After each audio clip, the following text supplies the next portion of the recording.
तेज गर्म हवाओं ने तो पूरे उत्तर प्रदेश को गर्म कर रखा है। तो एक तरफ लोकसभा चुनाव में नई पार्टियों ने अपने चालों से गर्म कर रखा है। आजाद समाज पार्टी द्वारा लोकसभा 58 में अपने प्रत्याशी देने के आहट से राजनीति को गर्म कर दिया है। आजाद समाज पार्टी से राकेश चौहान ने टिकट मांगकर राजनीतिक समीकरण तो बिगाड़े ही है, साथ में श्रावस्ती लोकसभा चुनाव में गर्मी ला दी है। आजाद समाज पार्टी राष्ट्रीय अध्यक्ष चंद्रशेखर आजाद ने जहां इंडिया गठबंधन से सिर्फ एक सीट नगीना लोकसभा की मांग कर रहे थे, वहीं इंडिया गठबंधन ने वहां से अपने उम्मीदवार उतारकर आजाद समाज पार्टी को एक झटका दिया था। तो अब आजाद समाज पार्टी ने और सीटों पर लड़ने की चर्चा के बाद इंडिया को गठबंधन को झटका देने का काम किया है। देखे हमने जब आजाद समाज पार्टी के प्रत्याशी राकेश प्रताप चौहान से इस बात पे बात की, तो आजाद समाज पार्टी की बातों से और बड़ा झटका लग सकता है विपक्ष पार्टियों को। देखे क्या कहा उन्होंने। सभी बहुजन भाई को मैं राकेश चौहान जनपद बलरामपुर से, ग्राम मजारी बलरामपुर देहात। बड़े भाई चंद्रशेखर आजाद जी ने हमको आश्वासन दिया है टिकट के लिए कि आप समाज के बीच में जाइए, काम करिए और फाइनल टिकट हो जाएगा 1-2 रोज में।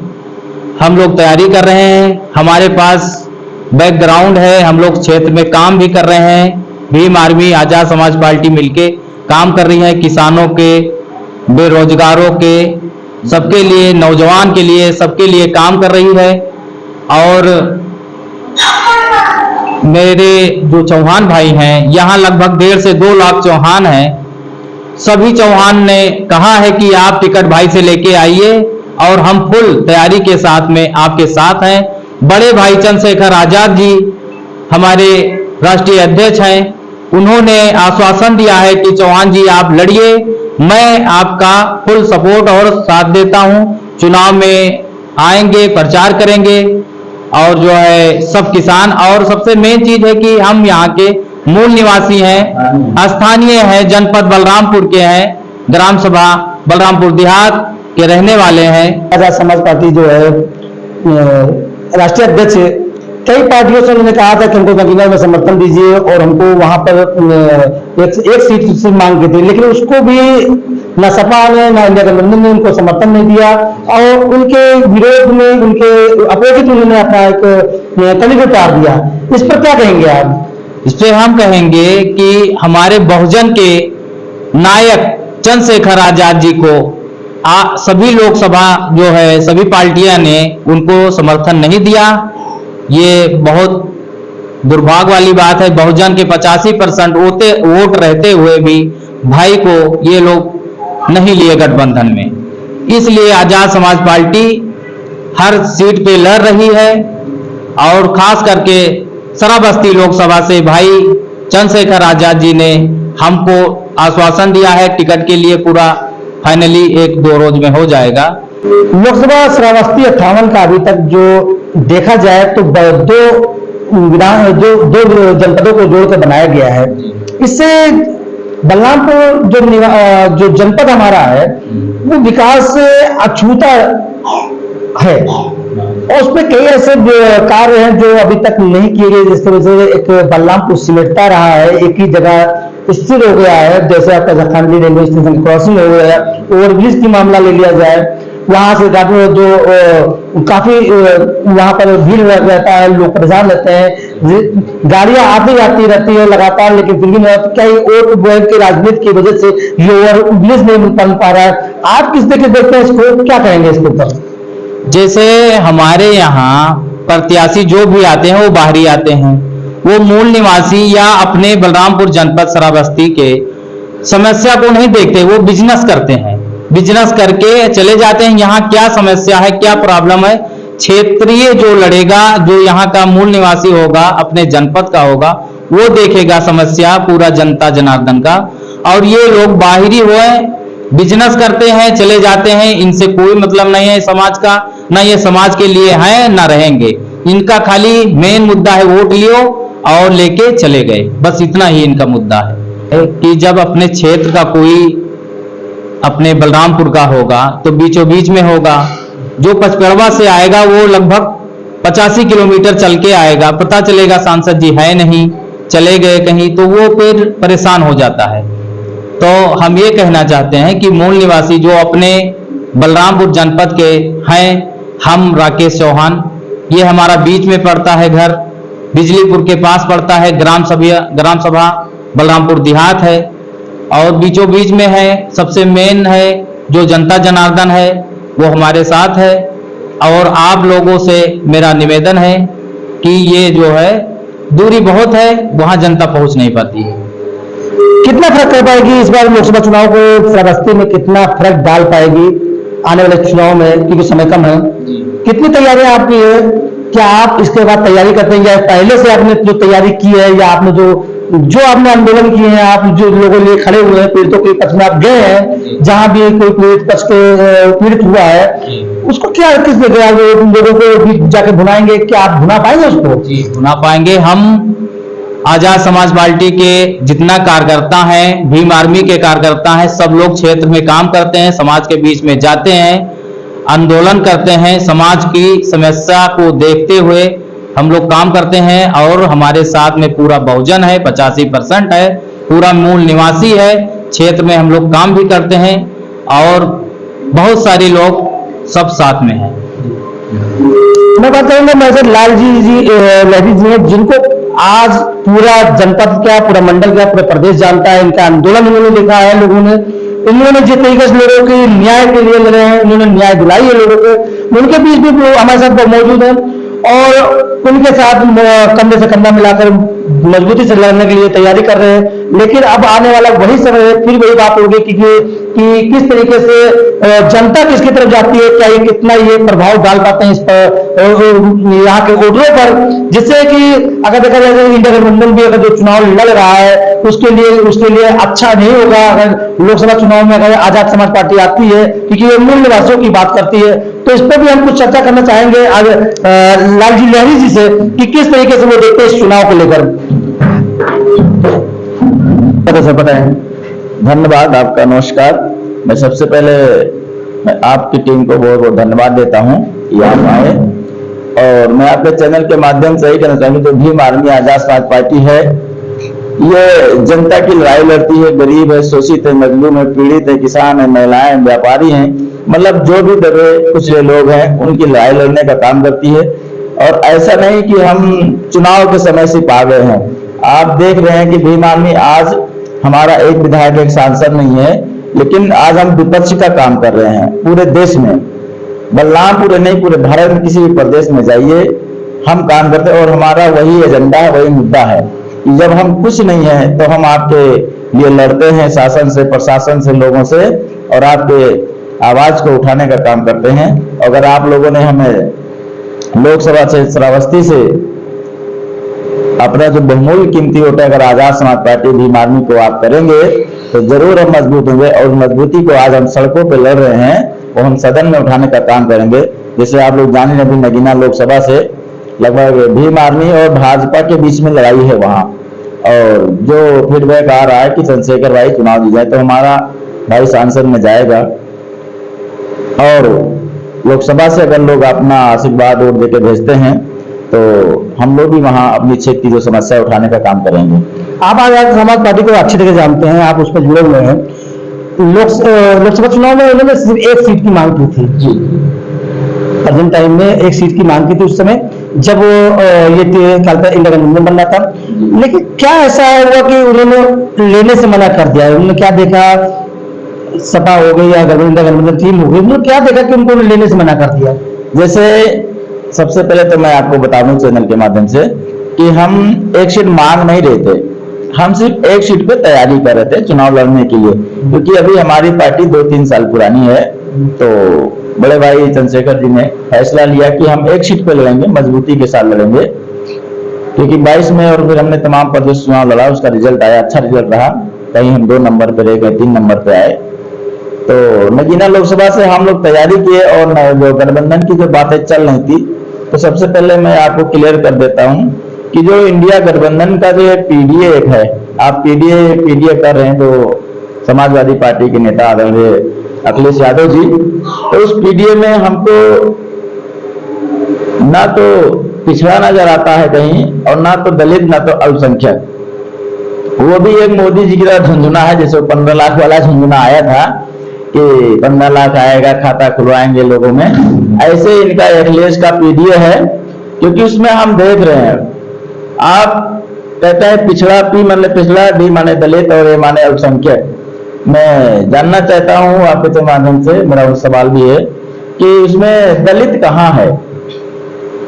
दलित इंडिया गठबंधन में, यूपी में कौन सी ऐसी दलित की पार्टी है जो उनके गठबंधन में है? ताकि दलित का एक 22% वोट है, एक और वोट है, और फिर मैं अल्पसंख्यक, मुझे ऐसा एक भी पार्टी नजर नहीं आ रही है अल्पसंख्यकों की, सिखों की, मुस्लिम की, ईसाइयों की, बहुत सारे ऐसे जो अल्पसंख्यक समाज है, एक भी पार्टी इंडिया गठबंधन में नहीं है यूपी में। तो दलित और अल्पसंख्यक तो ऐसे इनसे बाहर हैं। और पिछड़ा सिर्फ एक जाति से पिछड़ा नहीं होता है, पिछड़े में बहुत सारे जाति हैं, जिसमें चौहान है, कुम्हार है, लोहार है, बढ़ई है, नाई है, पाल है, बनकार है, बहुत सारे ऐसी जातियां हैं। इनका भी कहीं ना कहीं हम देख रहे हैं उस पीडीए में कोई सहभागिता नहीं है। तो सिर्फ एक जाति से और पीडीए बनाना तो शायद ये बेनामी है, बेमानी है, हम इसको कह नहीं सकते, क्योंकि जो मकसद है सिर्फ जनता को बेवकूफ बनाना, और जनता सब जान गई है। इसलिए अब इनके बहकावे में नहीं आने वाली, क्योंकि एक जाति एक बिरादरी से कोई चुनाव नहीं जीतेगा। जब तक पूरा समूह दलित, मुस्लिम, पिछड़ा, अगड़ा सब मिल करके जब वोट करेंगे तभी कोई यहाँ से चुनाव जीतेगा। किन मुद्दों पर लड़ने वाली है आजाद समाज पार्टी? क्या उसका मुद्दा अपना है जिस पर वो लड़ेगी और लोग उनको वोट करेंगे? कोई ऐसा मुद्दा निकल के सामने नहीं आ रहा है, कोई ऐसी बातें निकल कर, क्या कहेंगे इसके ऊपर आप? देखिए, हमारा जो मेन मुद्दा है, जो जनता के बीच में हम जाते हैं, उनका जो मुद्दा है कि यहाँ, क्योंकि भारतीय संविधान में आजाद समाज पार्टी आस्था रखती है, तो समानता की बात, हम समानता की बात करते हैं।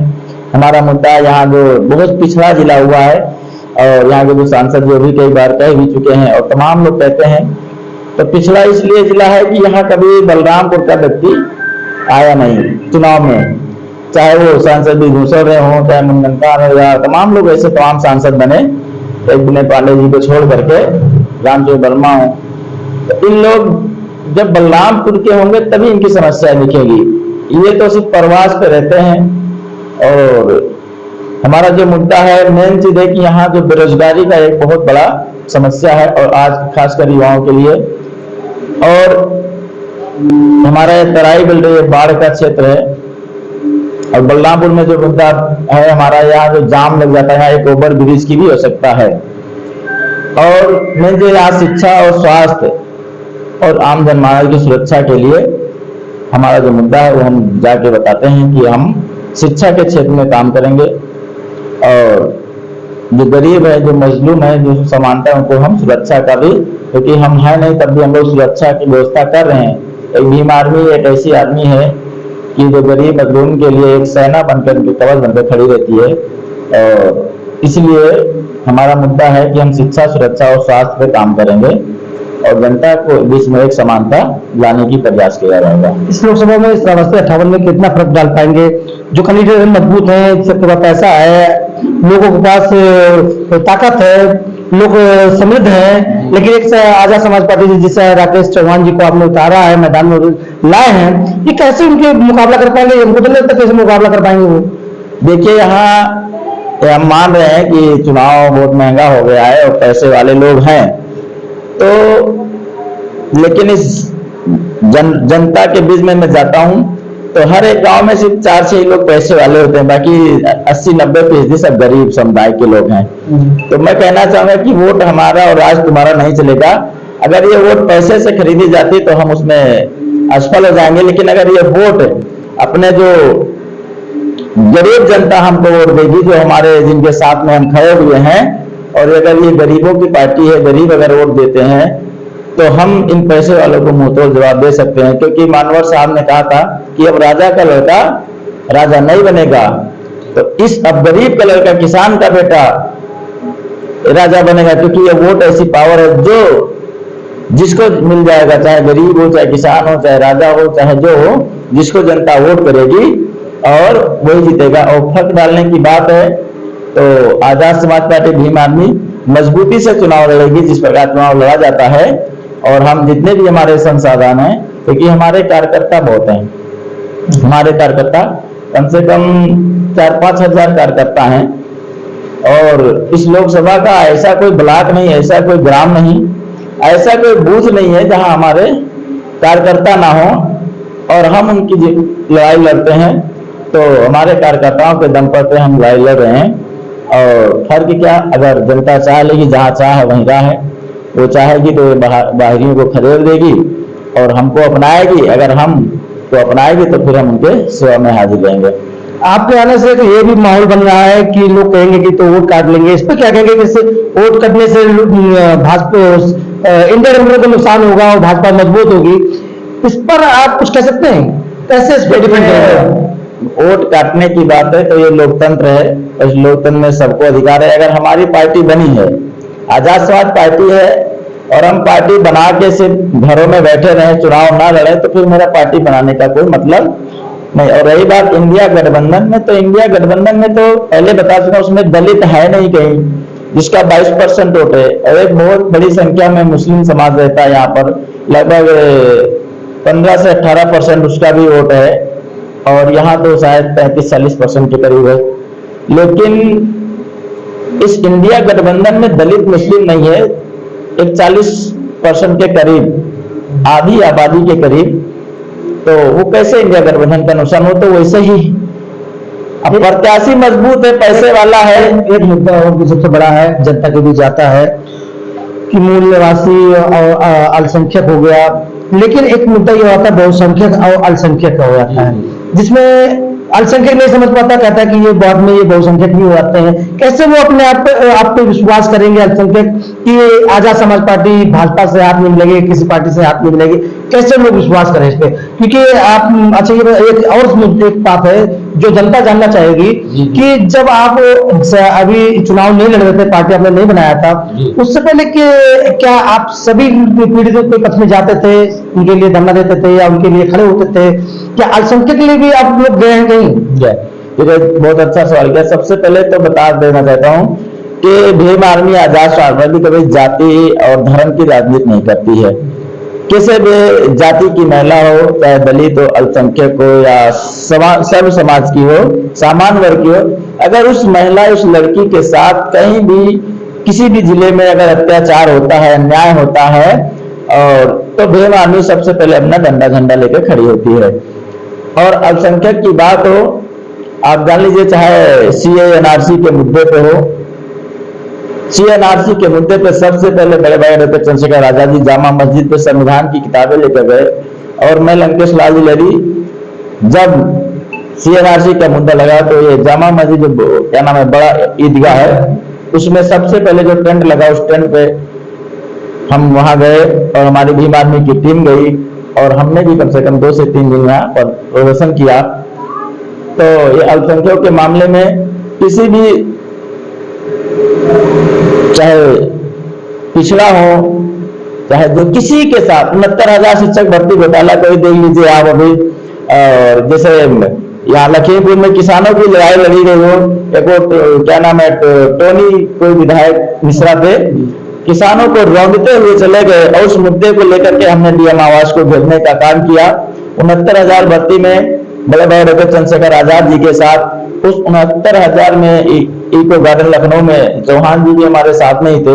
हम लोगों ने कम से कम 10 से 15 दिन वहां धरना प्रदर्शन किए। तो ऐसा नहीं है, हम लोग शिक्षकों के मुद्दे पे, जब लड़के हमारे जब भर्ती करने गए थे, उसको पिटाई हुई थी, उस मुद्दे को भी हम लोगों ने गया, क्योंकि आज भारत देश में देख रहे हैं, अगर हमारा लड़का कि धर्म की आड़ में अगर वो कांवड़ ढोने जाता है तो उस पर फूल बरसाए जाते हैं। और वही जो हमारे पढ़े लिखे सब समाज के लड़के, ऐसा नहीं कि सिर्फ दलित ही हो, पिछड़ा हो, उसमें सामान्य वर्ग के लड़के हैं, पिछड़े समाज के लड़के हैं, दलित वर्ग के हैं, अति पिछड़े हैं, सब जाते हैं, और जब नौकरी मांगने जाते हैं वो लाठी उनको बरसाई जाती है। ये बड़ी विडंबना है, बड़ी। भाजपा ने राष्ट्रीय अध्यक्ष का बार बार आजाद समाज पार्टी के राष्ट्रीय अध्यक्ष के ऊपर कटाक्ष और उनके ऊपर हमला करना, और दूसरे पार्टियों पर हमला उनका नहीं होना क्या दर्शाता है? इसका क्या लगता है आपको? क्या उनकी जो पकड़ है दलित वोटों पर कमजोर हो रहा है, या फिर कुछ और भी मामला है? नहीं, देखिए, उस पर बसपा एक सबका वक्त होता है, टाइम आता है, और वो समय सबके साथ होता है। और आज हम लोग जो संघर्ष कर रहे हैं तो एक प्रकार के मेरा प्रचार ही कर रहे हैं, क्योंकि मेरे पास संसाधन कम है। तो जान लीजिए कि जैसे आप किसी का बुराई करते हैं ना, तो आप बुराई कम और प्रचार ज्यादा, क्योंकि मेरे पास खोने को तो कुछ है नहीं, जो कुछ है वो पाने को है। तो उससे हम कंपेयर नहीं करेंगे। बाकी हम उन्होंने बहुत आरोप कई बार लगाया है कि वो युवाओं को कालते आंदोलन में कुदा देते हैं, उनके ऊपर FIR हो जाता है, तो कई बार उनकी नौकरी नहीं लग पाती है।